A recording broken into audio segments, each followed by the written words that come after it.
All right, welcome everyone. We're Semblance of Sanity. I'm Caleb. I'm Jacob. And we're here for podcast number 15. Number 15, yes. Oh, we're getting into high numbers. I know, right? Oh man, it's been a lot of fun. And first things first, we've got some announcements. We do. Yes. So, it's Monday, so you'll have just gotten the Death Parade video. And then on Tuesday will be Hunter x Hunter. Now on Wednesday, this is where it's going to start changing up. If you are on early access, you are going to be getting the first episode of Made in Abyss. That's the new show that's replacing Psychopaths. We're so excited for you to see our reactions to that episode. Oh boy, we are in love with this show already. Yeah, it's fantastic. It's just great. It's good. And then, of course, regular schedule Thursday, afterwards. Hunter x Hunter. Friday, My Hero Academia. Saturday, Ruby and JoJo's. Yes. And then Sunday, Haikyuu. And by the way, guys, you should be seeing the Ruby episode within the next 24 hours. The previous episode didn't get unblocked, but the Rooster Teeth people will be unblocking it either today or tomorrow. Right. And once it's available, we'll get it up there for you guys. We don't want to be behind on that. But in particular, we have an announcement that's, I'd say, more specifically towards me. It doesn't really affect you guys as much. But if you're a really big fan of the podcast, it's kind of a little bit of a bummer because we're going to be taking a little bit of a break from the podcasts. Next week's podcast will be there, but that will be the last podcast until the 18th of December. Right. Because I'm going on a trip. He is. Yeah. Which also means that we will be late in getting to the Ruby episodes of these weeks, unfortunately. Yes. So you can do the math, essentially. We'll get the next Ruby episode, well, basically the next 2 Ruby episodes. Right. Yeah, it will be... Past that, there will be a couple Ruby episodes that will be delayed out. Right. So if anything, it's kind of poor Jacob, because he has to kind of sit around and wait for me to come back and stuff. I'll be looking to you guys to help, keep me entertained. Yeah, but I'm going out of the country. It'll be a fun trip, about 2 weeks long. Be a really good time. And but don't worry about our reactions or anything like that. Those are still going to be going Those are strong. all going to be going exactly as planned. Yep. The only ones that we can't do, unfortunately, are Ruby and the podcast. Ruby in particular because Rooster Teeth releases the episodes week to week. Yeah. Exactly. But it's exciting. We've got some new shows coming with Made in Abyss and also another one that's going to be replacing My Hero Academia, which will be kind of cool. You'll be finding out about that in the next podcast. But the first thing we have to do is shout out Hylian Wolfo, who's one of our newest VIP patrons. It's fantastic. Your support means a lot, dude. And we're glad to shout you out for your support. It means a lot. He has some good taste in anime. He does. Yeah. That's true. Absolutely. All right, so this title says it all. Yes. Female characters. And we've always wanted to do this podcast in particular. Oh, yeah. Yeah, we've put it off, but no longer. Right. There is a problem right now in storytelling. Really is. And what is it, Jacob? It's that people think that they have to be able to write female characters as opposed to just writing characters that happen to be female. Right. And here's the thing. Because of the way the industry is, a lot of the character tropes that they're using are stereotypically focused around a male character. Right. And the characters that happen to be female end up being written as essentially like 2-bit, one-dimensional characters.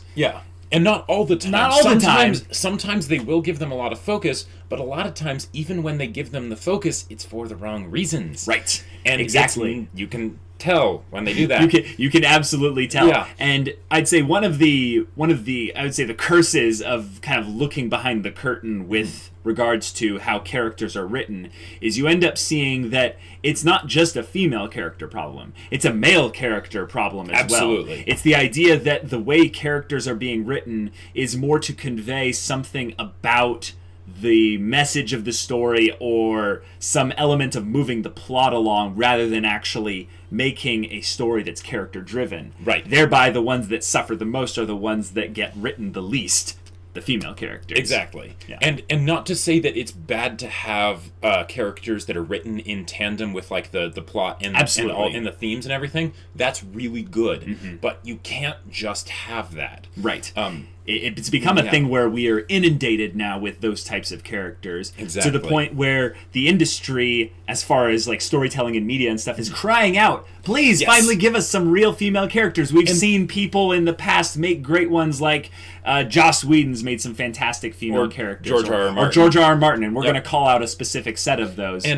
But the industry has been getting better, not just like in anime, but just in storytelling in general. They've been getting better, but there's still a long way to go. Usually because people still see it as some sort of mystical thing of like, wow, these are such great female characters. Who'd have thunk? What? Like, how did you do it? It's like still a mystery. It's like the chromosomes somehow change the aspects that make them compelling. Oh, man. And we wanted to get into that in particular. How do you write a good female character, Jacob? It's pure and simple. You write a good character. Boom. And you mic make drop. Female. That's it, guys. Like, it's...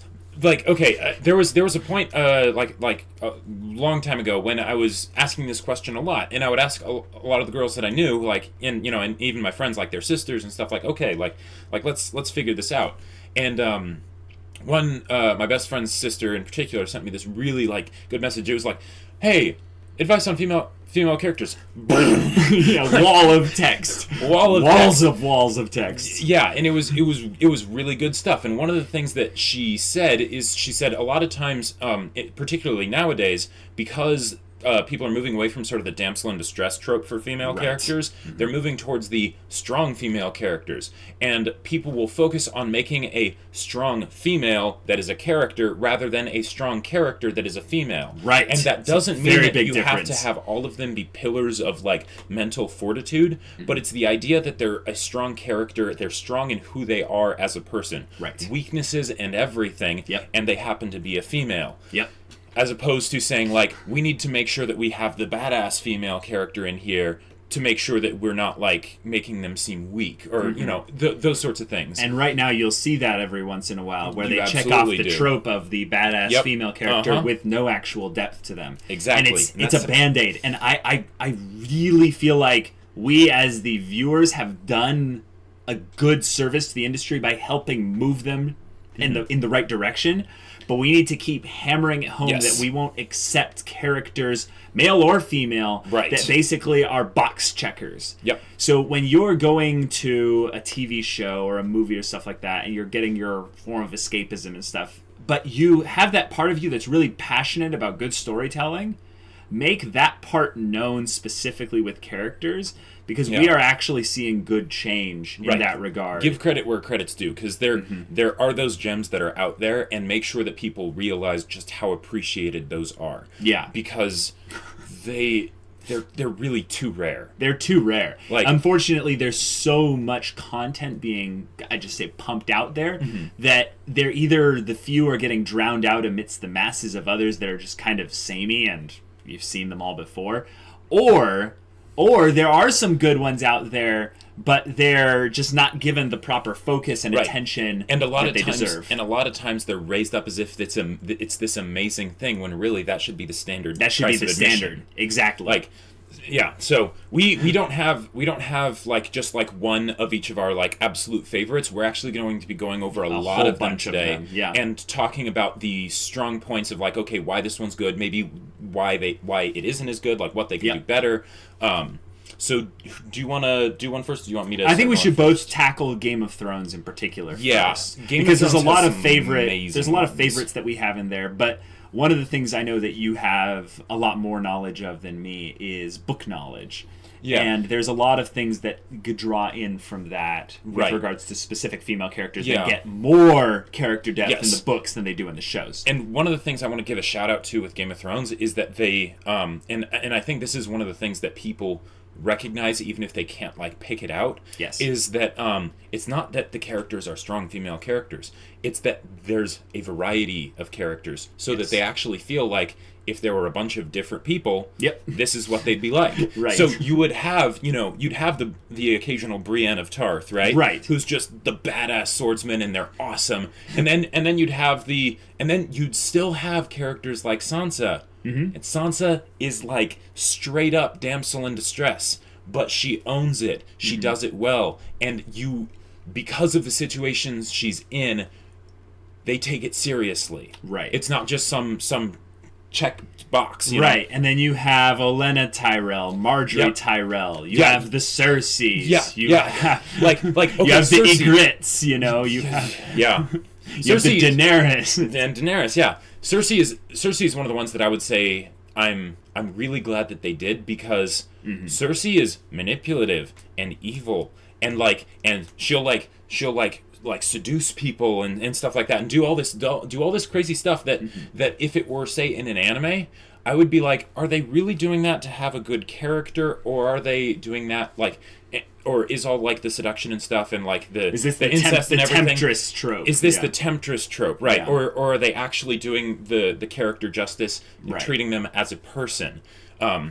Yes, and definitely they so. absolutely do with Cersei, the way she cares about her kids and all that stuff, but completely making her a flawed and just twisted individual. One of the things I think that Game of Thrones does well is every female character, the longer they survive in the show, the more depth and complexity they get. But even the ones that only last a small amount of time have tons of complexity to them. Like Ygritte.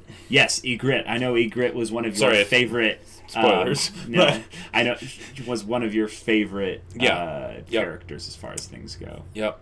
And I think what you said there about how the longer that they're there, the more depth they get, that is really important, because a lot of the times, especially in anime, and not just for female characters, for characters in general, a lot of times in anime, characters will be given a shtick or some kind of quirk or something like that to make it so that you can easily understand the kind of person they are just at the surface. Be like, okay, I know who that is, right? Right. But that's not enough. You can't just rely on that. You need to expound on that. You need to have it grow, change, whatever. You need to have contradictions. You need to have something to where their caricature works in every instance except these two. Right. And then when you go into why their caricature is different in these two, there's complexity there. There's the reasons, there's the whys, there's the depth, and there's the backstory, and there's all that.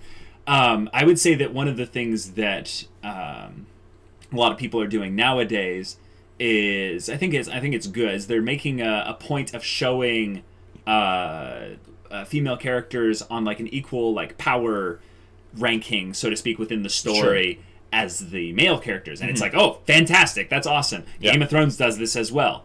I think that one of the things that Game of Thrones doesn't fall into the pit of is the idea of making just that be their shtick. Right. And one of the things that I really like in the character Olenna Tyrell in particular is that she is like Cersei, but she's aged, she's got this experience, this wisdom, she's got this cunning that's much slower, and she's definitely like a power trip character, absolutely. She wants it all. She's got that lust for power in her eyes. She's playing the game. She's playing the game, but when she interacts with specific characters, all kinds of other demeanors come out. When she speaks with Tywin, when she speaks with Sansa, when she's speaking alone with Marjorie, there's these very different aspects of her character that come out to where she could even be considered a comic relief character. Yes, in Game of Thrones, the amount of sass that she dishes out. Yes, oh boy. It's ridiculous. But she is never relegated to just being the sass queen, or just being the manipulator, or just being the cunning, powerhouse that she is. Right. That's the thing that you can tell that makes a character a good character, is when you can ascribe tons of individual adjectives and phrases to describe their character. I remember having someone ask me how to describe like Padme Amidala from Star Wars. And they were like, just go and just give me some adjectives. And I'll tell you, I came up with maybe like 2. Right. One of the things that was really tricky was the story made it difficult for her character to be explored. But when you actually like go in and break down the character herself, she had some very specific traits there. But actually, like, going into the depth of those things, most of them were so surface level that they weren't even confirmed to be her traits. Right. It was just a loose interpretation based off of a thing that she did at one point. And Star Wars isn't exactly the best example of, like, character-driven storytelling in general. But I do want to say that Star Wars, in particular, with characters like Princess Leia, are an example of where you can defy the current culture's subset of tropes for female characters and make an influential, powerful female character. But when you do it again in the exact same way, as this is the point I was bringing up here, was that this is a way to not fall into the trap of writing female characters, is you don't want to just write that one female character again that kind of worked. Right. Because what people see is you're not actually trying to write a good character. You're just trying to check a box. Yeah, exactly. And it's good to be aware of the boxes. Yep. It's good to be aware of the boxes, and because, like, okay, let's say you want to show a character that's like and it's a really good character, like, let's say Sansa, right? But if Sansa was just put into a story without the Briennes and the Cerseis and the Aryas and all those others, she wouldn't seem like that great of a female character, because it would seem like she was just the female character, right? Well, that's the other thing, that having multiple female characters in the same story. Yes, yeah. There's this thing called Bechdel tests. And it only exists because it kind of needs to exist. Right. Yeah, so Game of Thrones, that's like a case study in how to just write great characters that happen to be female. But other things. Can you delve into anime in particular? Yeah, so one of the ones that I want to bring up, and you mentioned this, you're like, you're going to talk about this one, right?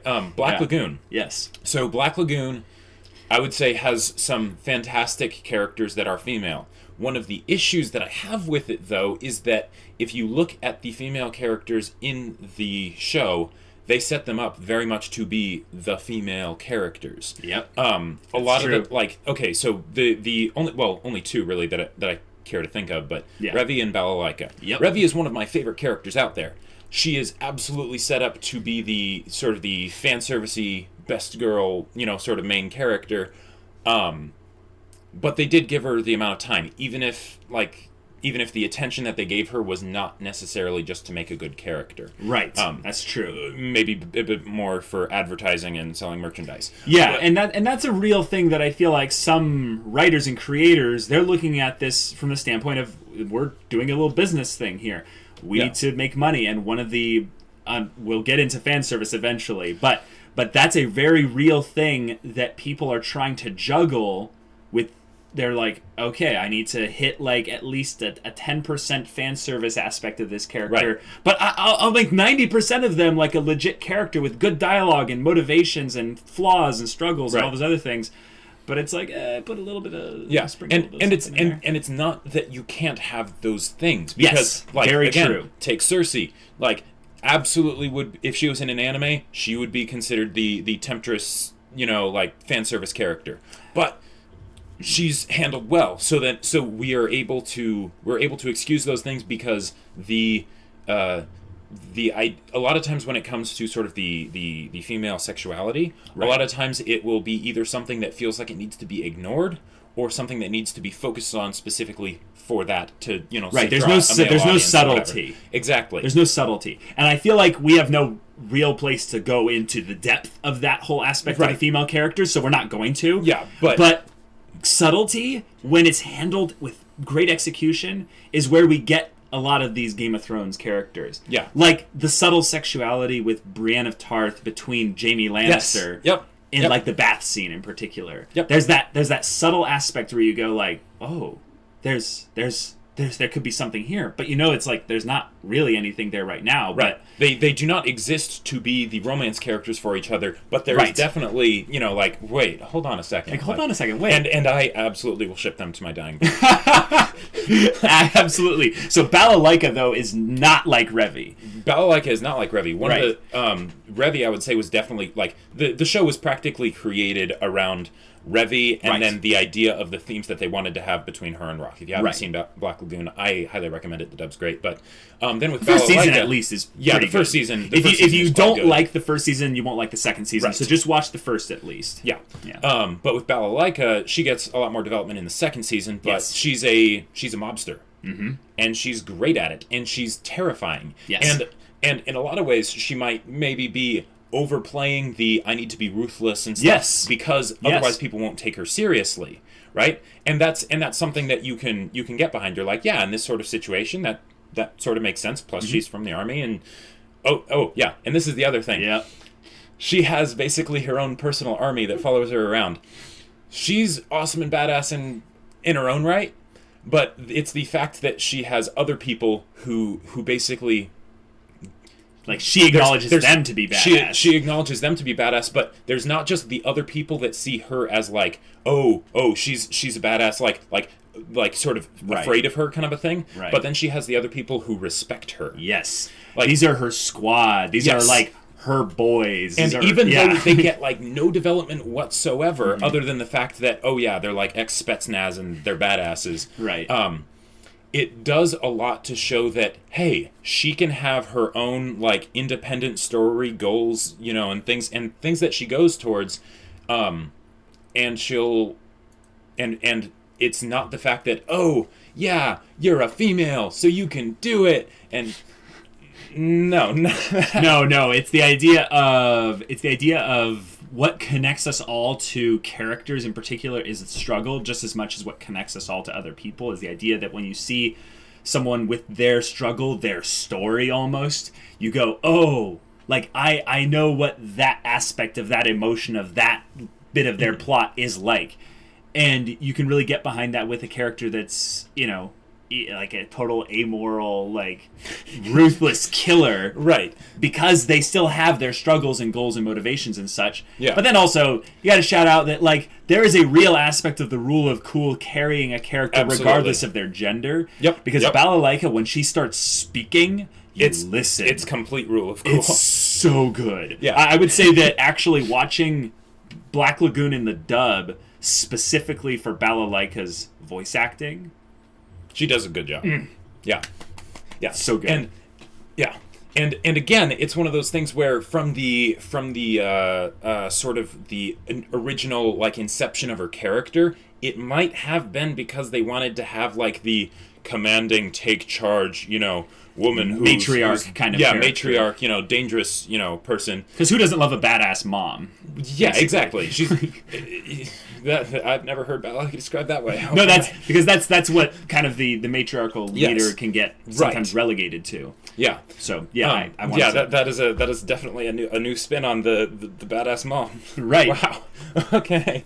I'm surprised you didn't catch on that. I didn't. But I want to talk about some characters in live action real quick because I mentioned Joss Whedon earlier, and my thing about female characters in particular is you need to have multiple in the story, multiple different types of female characters. One of the things I've seen very rarely, because they don't want the illusion broken, is the idea of having that exact same typical female character, damsel in distress, all I want is a guy kind of character, lined up with three others just like her. Because what they don't want you to do is realize, wait, these are all the same characters. That's called the harem genre. Right, so what they do is they relegate it to one specific female character in the whole story. You see it in superhero stuff, you see it in action stuff. Right. Basically anything with a male-centric, kind of protagonist. Watch out for those, like, one female characters where they're just put there as the token female character. And checked, and the way and it's not that they can't be wanting a guy. Right. But it's that check to see what their character would be without that. Right. If you took them out of the plot, but you gave them, like, what is their story? Yeah. If they have no story outside of the plot itself, you might need to look at it a little bit closer. And I think being hard to critique those characters in the same way as it would be if it was a male is important as well. But yes, I want to talk about what great dynamics you can have within a show when you have tons of female characters in the cast that are very different. And I think Firefly by Joss Whedon is one of the best examples of this. Oh, yeah. Because the cast is pretty big for a very big for a show like this. Oh, yeah. But it's very tight. One of the things that you notice is Inara, Zoe, and Kaylee, thank you. I almost said Claire for some reason.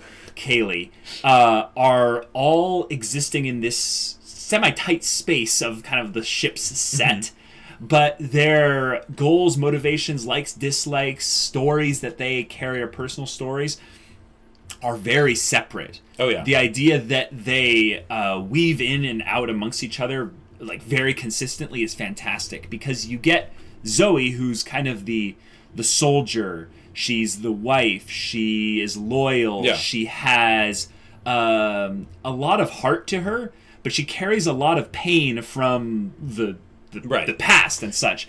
But then you have a character who completely is opposite from her, who's Kaylee, who has kind of this ditzy, whimsical kind of aspect to her character, but is extremely intelligent about mechanics and knows how to speak that language. But as such, she speaks completely differently than Zoe does. Zoe is terse, short, to the point. Kaylee will muse about a strawberry for a little bit. Yeah. And then she'll go on and on about the aspects of a ship's, like, compartmental, like, chambers or what have you. And then she'll muse about wanting to be a princess at one point. Right. Because she doesn't get that aspect. It's the idea that you can have a character, as a female character, actually, and this is maybe a little bit of a kind of a cheap trick, but you can have them muse about the aspects of potentially being a stereotypical female character because they're not one, and they're like, oh, if only I could be the damsel in distress. And it's kind of poking fun at the trope. It is. But it's also acknowledging, in a way, how different they are from general female characters that you'll see in media. And then, of course, you have Inara, which could, like you said, be kind of relegated to that, ooh, she is the sex sells aspect of the show. No. She's way more than that. She's got so many different complex aspects to her character. Yeah. And then, of course, her thing, which could be considered the stereotypical relationship with the main male character, is anything but stereotypical. Yeah. So if anything, Mal's usually chasing after her. And she's just like, no. Yeah.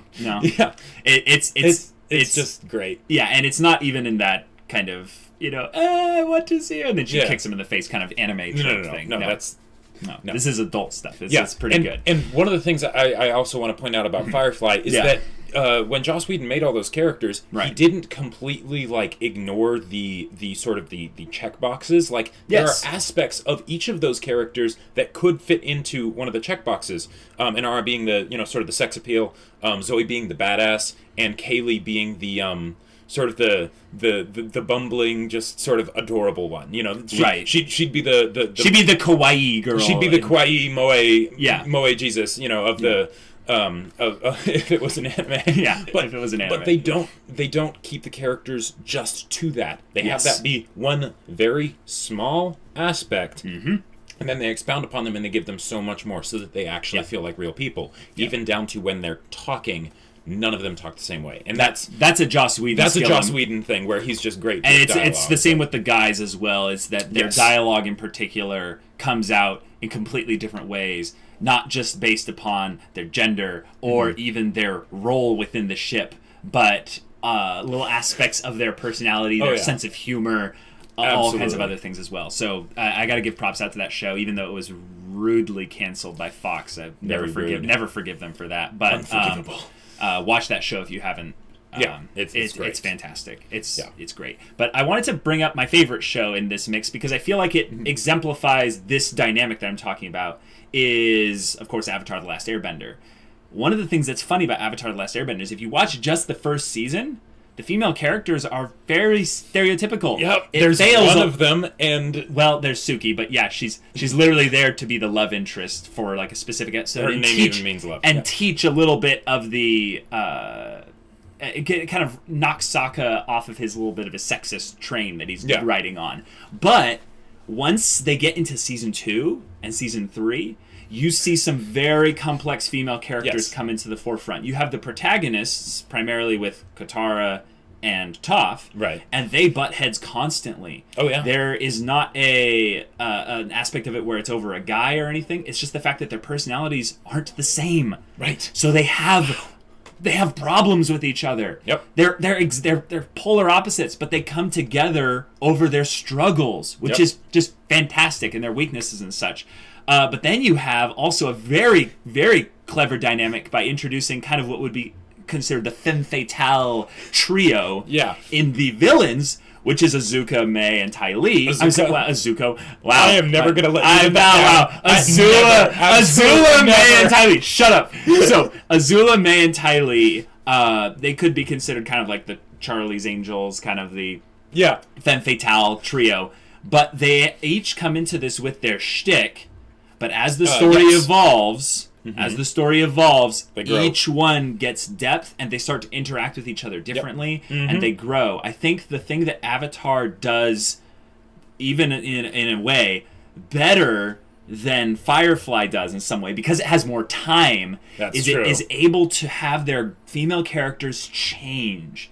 One of the things that's very, very exciting about watching a TV show versus watching a movie is you can watch the characters go through arcs. Yep. Almost every single character in Avatar goes through some sort of an arc. Right. In particular, the female characters. The one that's actually the closest to not going through an arc is Toph.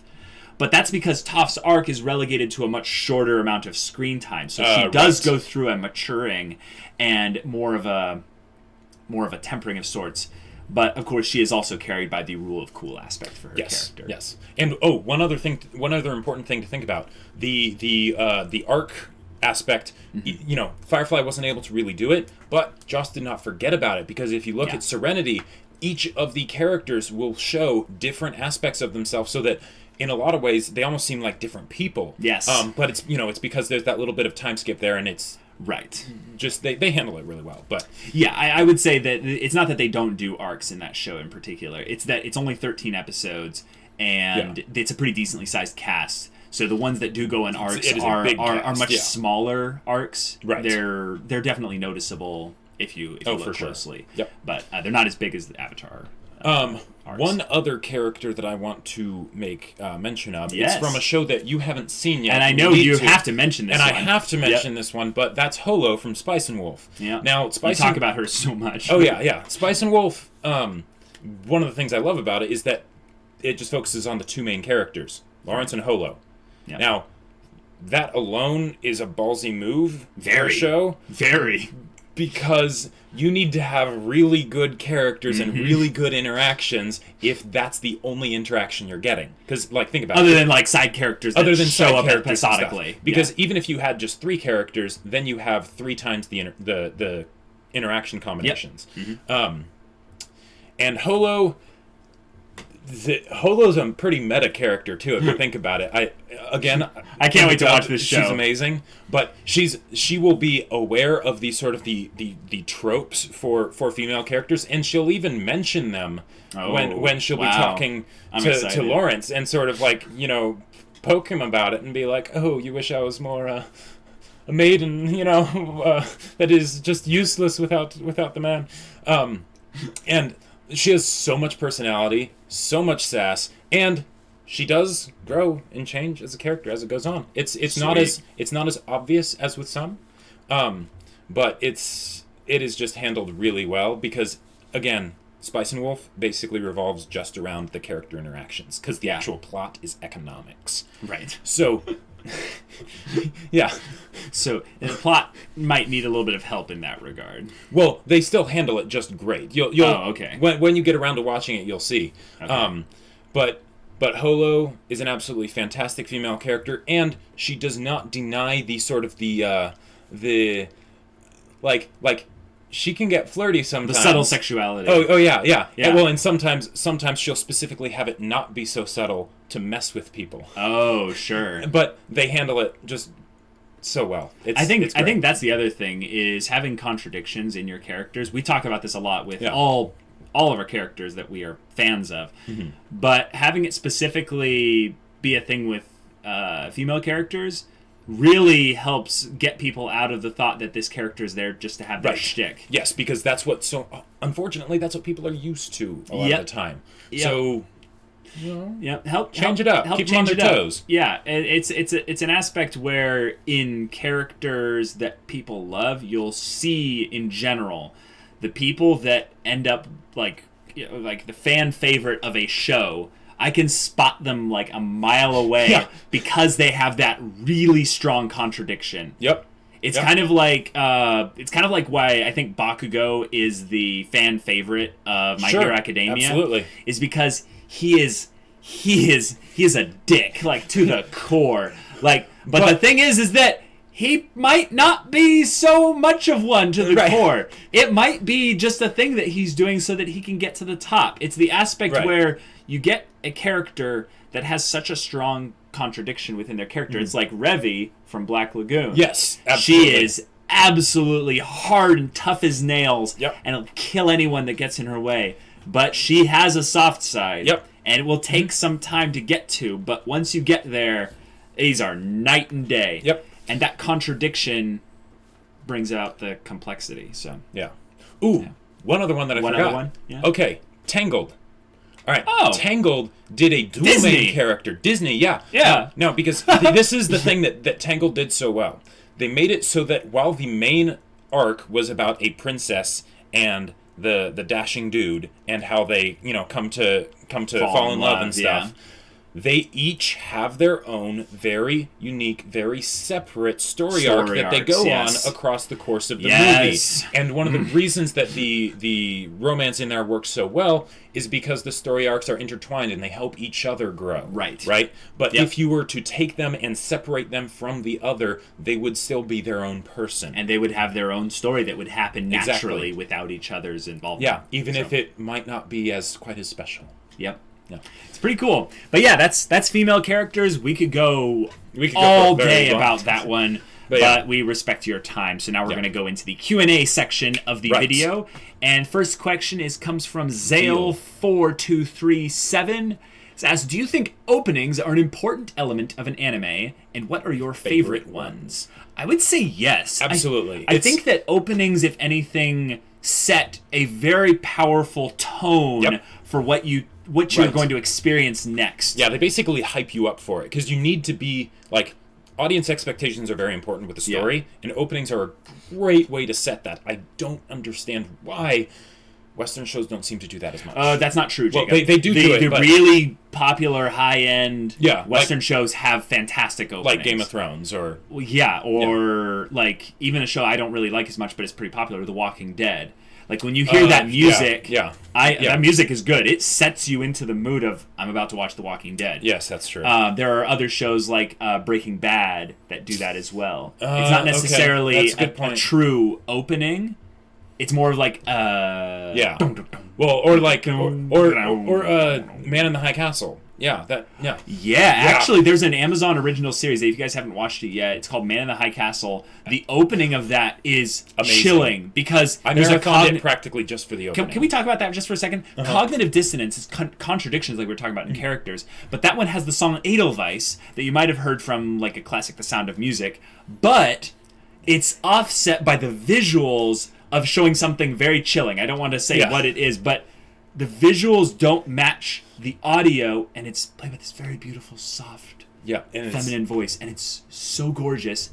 And then you have the visuals, and you go, oh, wow. And you might not realize it immediately of what you're seeing, but then you go, oh. And every time I watched the first and second episodes, first and second seasons episodes of that show, it just hit me. It was good. My favorite openings, I actually really wanted to mention that one in particular. That's one of my favorite non-anime openings I've seen. It's so good. But I would say Bacano is probably my favorite anime opening. I could probably watch it over and over and over again. I would say, Your Lie in April. Your Lie in April is a spectacle, absolutely. He also hasn't seen that one. He needs to. But there's this part, the part, where it builds up to the drop, and the visuals let loose. The song just goes to like God tier chorus, and you feel like you could change the world. Or at least cool. I certainly do. I like those ones as well. I like the more melancholic openings, like Cowboy Bebop. I love those too. There's a couple others as well, but more recently, the anime Death Parade we're watching has a pretty solid opening. That one, it's just great. I think openings that prime your energy internally for what you're about to watch are very good. Mm-hmm. Ones that give too different of energy of what you're actually going to be watching are somewhat a little bit confusing. Right. But I feel like that's where something like a proper like shonen can have like My Hero Academia, or even in some respect Attack on Titan has some of the most like hype intense openings I've ever seen. So you get really like heartbeat faster, I'm ready to go. So pretty cool. And one other thing about the Death Parade one, that's another one where it has that little bit of cognitive dissonance because it's a very like fun, opening. But if you think about it, it's called Death Parade. It's about these people passing on and being judged and stuff. Yeah, it's not necessarily a fun show. Yeah. All right. Mikey asks, what kind of music do you listen to? Well, a lot of everything. Yeah, a lot of anime soundtracks. A lot of anime soundtracks, of, like, orchestral stuff. Yeah, a lot of orchestral stuff. When I'm writing or doing any kind of editing or whatever, I've got cello and violins going on in here. Favorite MHA soundtrack, excluding You Say Run. Very good distinction, because we all know what we would pick. So, the villain soundtrack, I can't remember. Rampaging Evil. Rampaging Evil, that's it. That one's really good. That one's just like, oh, these guys are bad news. Like, wow, bad. Da, da, da. Yeah, that one's really good. I have got to say the main theme for My Hero Academia, the Boku no Hero Academia theme from the OST, is fantastic. Anytime you hear that, Deku is making some kind of move in some regard, it hits you really, really, really well. It gives you it's inspiring, but it's different than You Say Run, because You Say Run is a mini story within itself. Mm-hmm. The theme song of My Hero Academia is very subliminal in that it's kind of throughout the show, and it's kind of a prelude in some ways to You Say Run. A lot of times before You Say Run starts, that will be the song that's been played. So you kind of know You Say Run is around the corner. Yep. The other one that's really good, I just got a shout out, is I think it's Plus Ultra. Plus Ultra surprisingly has a lot of like acapella, like kind of sounds like that. It's very soft, but it's a very beautiful build song. You feel like something has just been accomplished. It's not about something that's about to be accomplished, like the My Hero Academia theme is, or You Say Run. It's got this transcendent theme to it. So I really like that one too. Would you rather have a quirk or a semblance? You don't choose what it would be and don't know if it would be very useful or not. Well, because semblances seem to be focused primarily around some aspect of combat, but quirks can be anything, I feel like semblances could be crazier. Yeah, well, also I think semblances are tied to aura, so you'd get aura if you have a semblance. Yeah, so I think I would want a semblance.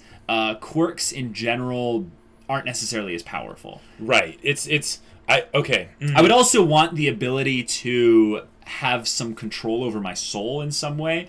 I feel like the soul as a metaphysical, semi-spiritual thing that it is, having that be real would be crazy. But I think having a quirk would be basically like being a mutant from X-Men or something. There wouldn't be necessarily as crazy things as having like long fingers, like that one kid that hanged out with Bakugo. It's like, I would be tempted to choose a quirk just because it'd be like taking the lottery, but like, maybe I'd get like something super sweet, like, because they do have it sort of be tied to personality a lot of the time, but no, I would pick a quirk. You know why?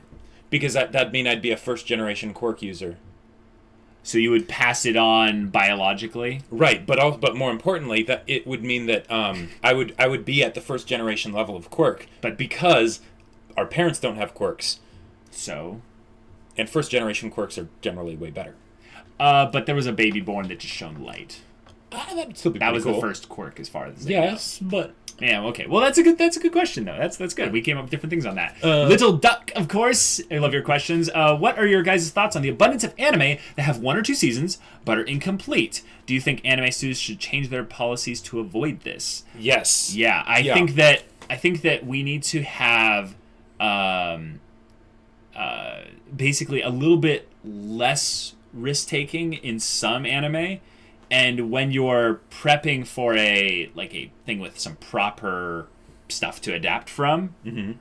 Take a little bit of a bigger risk and really like focus a lot more attention onto it. I feel like the main problem with that happening nowadays is the way anime is struggling to find a way to get it like monetized, right? Because of piracy and things like that. Also, there's a lot of issues within the industry itself of animators not getting paid enough, so they have to take less and less risks. Like they're cutting costs where they can. So I think the policies that they're doing aren't really like the ones that are causing the problem here. The problem here is such that the adaptation is bad. Like they struggle with the adaptation, or that they don't have a good set of source material that they're adapting to because they're restricted by the 1 core, 2 core rule. Sure. I would say a lot of the times it seems like because in the West, with shows, it seems like everyone's trying to basically play that lottery to see if they can get the thing that can go for 8 seasons. Right. With anime, it seems like they don't do that as much, but they're still hoping they can get that continuation because, I mean, hey, you know, that's one of the most effective ways to make money, and these people have to make a living, right? Yep. But then what about the shows like Cowboy Bebop, Magica, Your Lie in April, Psycho-Pass, you know? And granted, you know, a couple of those are like anime originals, but it's the idea that a lot of times you can get a much better story, you know, if you make it be a self-contained deal, and a lot of times that kind of has to start with the original creators. Here's a crazy thought. Break it up. Don't do the 1 core, 2 core rule. One of the crazy things that you can do in terms of how fast anime content is consumed is you focus on stories in particular that conclude an arc of the story within 1 core. But if they don't, if the arc is semi-concluded earlier, don't do more than like 7 episodes, or do 15 episodes for this one.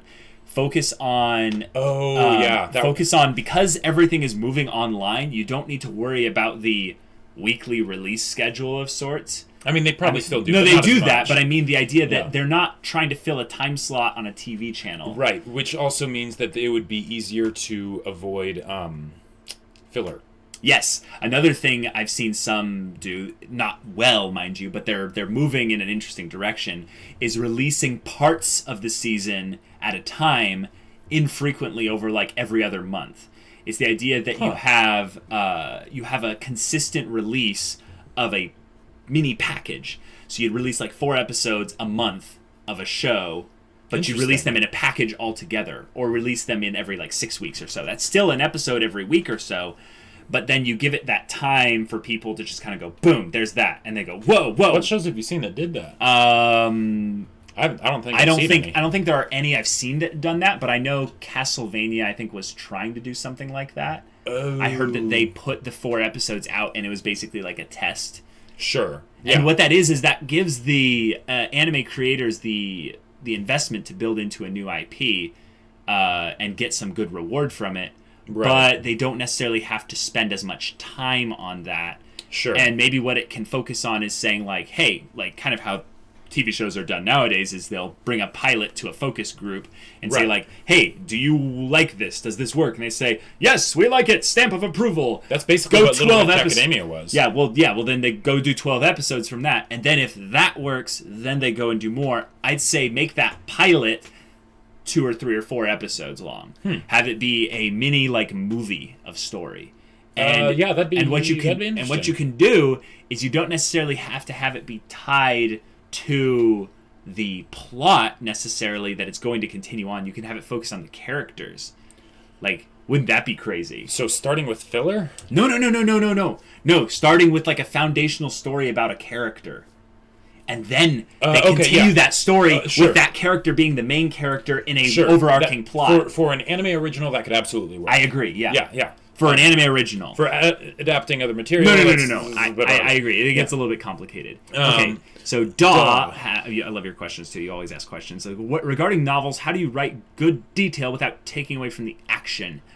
That's a good question. Don't write poetry. Yeah, I think that no one here is Tolkien. Right. Basically, don't assume that you're Tolkien. Tolkien would go on and on and on and on about details and stuff. And Tolkien's books might not be well received if they came out today. That's true. Like, know who you're writing to. Yes, know who you're writing to. I think that you can write good detail in conjunction with action. And when you say action, I think I'm interpreting your meaning being more about the momentum, the narrative momentum, not necessarily like the violence action or something like that. It's easy writing is damn hard reading, and easy reading is damn hard writing. Right. So a lot of the times rewrite, and getting something that's concise is actually really tough. So just because, so what it probably is, efficiency, right? And I had this problem with the first draft of my book too. Yeah. It was crap. It took so long to do the most basic things, and then I basically ended up rewriting the whole thing in a much smaller package, right? Yeah. And that will make it be more engaging, because then they don't have to, read 5 pages on like how the character dressed this morning. Right. Whatever. Exactly. Next question. How do you make a character interesting if most of their interesting details are going to be revealed later on? There's ways that you can basically get the audience to ask questions about them. Mysteries basically and hooks. Leave open-ended aspects of their character and then close off like 2 of the 5 that you introduced total. Like, you give them their personality, a little bit of their dialogue, and a little bit of their internal thinking. But they can drop some proper nouns. They can drop some aspects of like something on their person that ties potentially to a story thing later, and you don't explain it. Right. So a lot of the time, and if you dialogue can be a great way to do that. Dialogue can be a fantastic because then if you can get really good dialogue for a character, people will come back to that character just to watch them speak and just do like present. They don't have to get reveals, and then when the reveals come, then it's this awesome over the top thing that they weren't expecting, right? But so there's a character in Red Rising, the trilogy, called Severo, and he is an aspect of that, absolutely. And once he starts getting more in-depth reveals about the character, you already care about him so much that it's like, whoa, this is awesome. Yeah. So how important are hidden meanings and themes in a story? I think it depends on what type of story you're making. What type of story, yeah. Sweetness and Lightning does not really need that. But like Madoka Magica, Attack on Titan, they kind of need it. I'd say it's like the 5th most important thing in a story, generally, of that type. Like, there's a whole bunch of other things more important, like basic writing stuff, But I'd say once you get into, like, what makes the plot, like, since you're talking about specifically the plot, so we kind of move characters and, like, dialogue out of the mix in particular. The things that make a good plot, it's still, like, in the top 5, I would say. Yeah,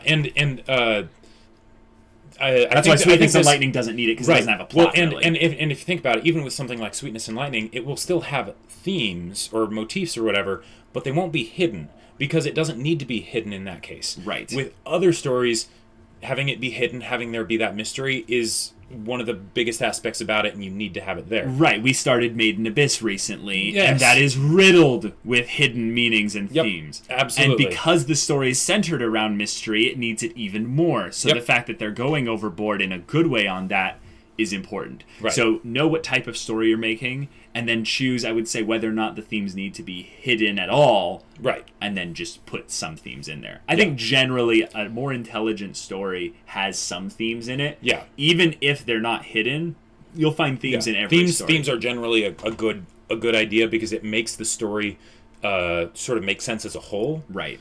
And also know that if you're not trying to put any themes in there, you are unintentionally putting themes in there if you write a story with any length at all. Like, people will pull that out themselves. So this one's interesting. Should a story just be a story? See, that question actually confuses me, but then I got to thinking about it, and I'm like, whoa. It did for me, too. Whoa, like, wait a minute. So, you know what that makes me think of? Yeah. Studio Ghibli. Yeah. Like, a lot of their stories, like, okay, Totoro. That is just a story. Like, but it's a great story. Oh, it's a fantastic story. And a lot of the times... and maybe this isn't necessarily what you intended with this question. I don't know, but I like the way it goes, yeah. There's the small details, the lingering moments, the actual telling of the story and showing that sort of slow progression and everything. The idea that it is kind of just a story, that can be some of the most moving art I have ever seen. Yeah, I think that one of the things I get from this question in particular is, he followed it up. One of the questions he asked previously was hidden meanings and themes. The idea of a story being only a story and just having it be a retelling.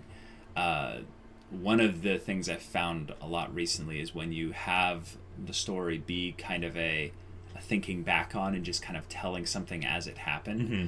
There's this aspect of emotion that you can communicate that's different from a story that tries to like go into all these deep meanings and things like that, because the emotion and the true humanity in it can get lost amidst all this deep stuff that's trying to be communicated, when actually sometimes the most subtle emotion communicates more depth than any kind of transcendental themes in Sweetness and Lightning. Yeah, and see, I don't even know anything about the plot of the story except it's a girl and she's cute, and yet like I know there can't be many like deep themes in there, but I'll bet the reason why you love it so much is because it communicates this pure raw emotion in specific ways, and you just go, oh, it's just beautiful. In a lot of ways it ties back to your previous question of the themes, because no one will really want to read a story about like someone just like doing the laundry, right? Like if that was all it was, that you wouldn't really be interested in it. But say using someone doing the laundry as one piece in a story, as they're thinking about all the other stuff, like the rent's coming soon and stuff like that. That can get some sympathy from the audience, like so right. Yeah. All right, so final question. Ines Martins asks, what is your opinion on Mustang and Hawkeye's relationship? That's from Fullmetal Alchemist Brotherhood. Yeah. There seems to be a lot of speculation about the relationship, especially if they have a romantic relationship or not, and if not, then it is possible they know about each other's feelings, but because they are such duty-driven people, they do not act on it. Well, this is one of my favorite pairings. Oh, absolutely. Mine ever in storytelling. I love it so much. My opinion on it is that it's fantastic. Yeah. It's one of those relationships that that they love each other. Yes. But that they're duty-bound to fulfill their roles to each other as well. Yeah. And there is no compromising of either of those. Yep. That could be it for me, and I could be done. But because the thing is that Mustang and Hawkeye do very much have a relationship. Mm-hmm. It might not show them going out on dates or anything like that, or getting physical, but they very much have a relationship, a very strong relationship. And one of the things that I love about it is that it's such that it kind of, a lot of the time it is relying on the imagination of the viewer, with the exception, with a few standout exceptional moments where you're like, oh no, that's that confirmation, right there. It's mostly the stuff that happens towards the end, but so my opinion is yes. Yes. I don't want to go actually too in depth into this question, because I feel like this is almost a video topic at some point. This is huge, guys. One of the things about Fullmetal Alchemist and Fullmetal Alchemist Brotherhood is they do character interactions so well, but particularly in Fullmetal Alchemist Brotherhood, the dynamic between these two characters is more than just subordinate and officer. Yeah, it's more than just the romantic side of things. It's more than just the subtle nonverbal communication that they do. Exactly. It's more than them having fought in a war together, and it's more than the alchemy aspect of her father and him. It's huge. It's the idea that this is a mature couple working together over extreme adversity, both of them having big flaws, big glaring flaws, one of them in particular a lot more than the other, actually. And they help each other through it. They do not give up on each other. It has some aspects of being a little bit cheesy, but it's just done so well, and it's so good. I'd be hard pressed to have someone prove me wrong on why it's not the greatest relationship in I previously said I shipped Jamie and Brienne till my dying breath.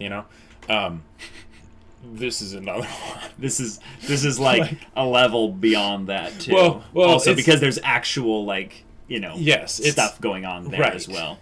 Yeah.